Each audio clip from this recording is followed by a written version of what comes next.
The air crackled with more than just the approaching storm. It was the palpable tension, the furious, simmering rage of a woman accustomed to getting her way. "This is a safety violation," she shrieked, the words a thin, piercing sound against the rising howl of the wind. "My name is Alex, and just 3 minutes ago, a woman named Deborah from the Homeowners Association had smashed the lock on my personal storm shelter with a crowbar, declaring it an unauthorized structure. Can you believe the audacity?" I stood there, soaked to the bone, watching her triumphant, condescending smirk as she surveyed the small, concrete bunker I had built myself. "You were warned, Mr. Thompson. The aesthetics of this neighborhood are paramount, and your bunker is an eyesore," she spat, gesturing dismissively. That's when the first lightning bolt hit, a deafening crack that shook the ground. The lights in the entire neighborhood flickered, then died, and then the deluge came, a wall of water and wind that hit with the force of a freight train.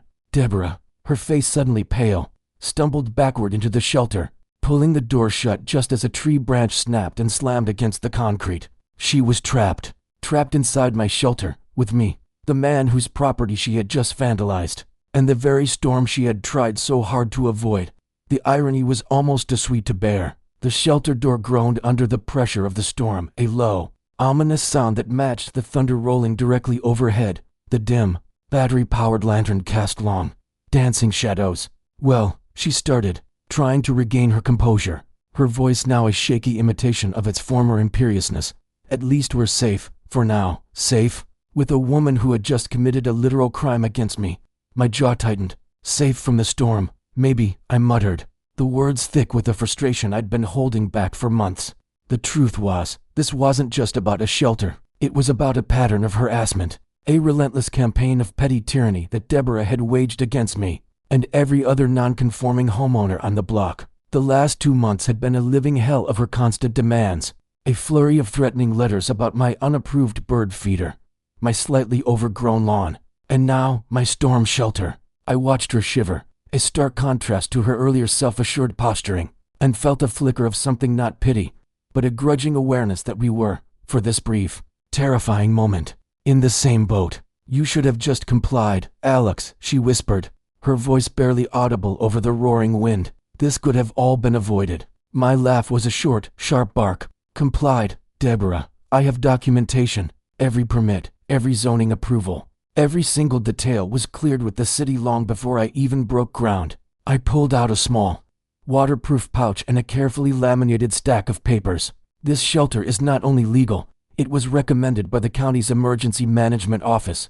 The HOA's bylaws state that in the case of a natural disaster, all homeowners are encouraged to seek the safest possible refuge, regardless of aesthetics." Her eyes widened slightly as she scanned the documents I held up to the lantern light. That's not what I was told," she stammered. A sudden wave of insight hit me, a sickening feeling of clarity.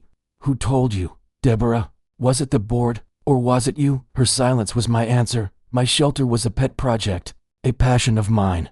I'd built it with my own 2 hands to protect my family and myself, and she, in her twisted sense of power, had tried to take it away. That was when I realized the real crime she had committed wasn't just against me, but against the very idea of safety and community she was supposed to be upholding. Her safety violation was a lie, a smokescreen for her own personal vendetta. The woman was a monster in a cardigan. A flicker of light on my phone screen brought a new development. It was a message from my wife, Sarah. She and our daughter, Lily, were safe at a neighbor's house. But there was another message, from my reclusive neighbor, Mr. Henderson, who had recently moved in next door. I hadn't had a chance to talk to him much, but he'd been a quiet observer of the whole HOA saga. The message was a grainy video clip. "I thought you should have this," the text read. It showed Deborah, not just smashing my lock, but standing on a small stepladder with a large pair of bolt cutters, struggling with the lock on my gate. This wasn't a spontaneous act of defiance, it was premeditated. The video ended with her holding up a small, wooden sign she'd found in the shed, and with a flourish, she had scribbled something on it before breaking the lock. A sudden realization dawned on me, a chill colder than the rain. I glanced at the wooden sign on the floor of the shelter, the one that read "My shelter, my rules." My heart sank. This was a setup. She wasn't just being a bully, she was trying to frame me for something. My shelter was not just an eyesore, it was her next target for a power grab. The shelter door creaked, and a small, elderly woman I recognized as Mrs. Peterson from down the street, who was supposed to be out of town, slipped in. She was drenched and shaking. Her eyes were wide with fear, not just of the storm, but of Deborah. "Oh, Deborah, you're here too," she said, her voice a fragile reed. Deborah's face flushed a deep crimson. "What are you doing here, Martha? I thought you were in Scottsdale." Mrs. Peterson ignored her, looking at me with a pleading expression. "Alex, I saw her," she stammered. "I saw her do it. She told me the shelter was condemned and that the city was sending a crew to tear it down. First thing in the morning." Her words were a shockwave. This was a new level of malice I hadn't even considered. Deborah hadn't just broken into my shelter. She had actively spread misinformation, trying to turn the community against me. This wasn't about bylaws. It was about control, about power, and about making an example of anyone who dared to stand up to her. "What do you mean?"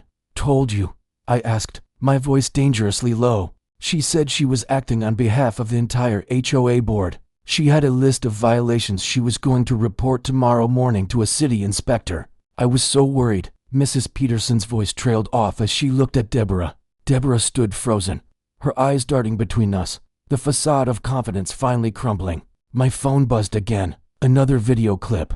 This one was from the surveillance camera I'd installed on the front of my shelter. It showed a figure in a raincoat, not Deborah, placing a bag filled with my own tools and some strange documents inside my shed, before walking away. And then, the true identity of this mystery figure was revealed by a brief gust of wind. It was not Deborah's face, but Mr. Henderson's, a familiar, unassuming man I barely knew. He had been Deborah's accomplice all along, working behind the scenes.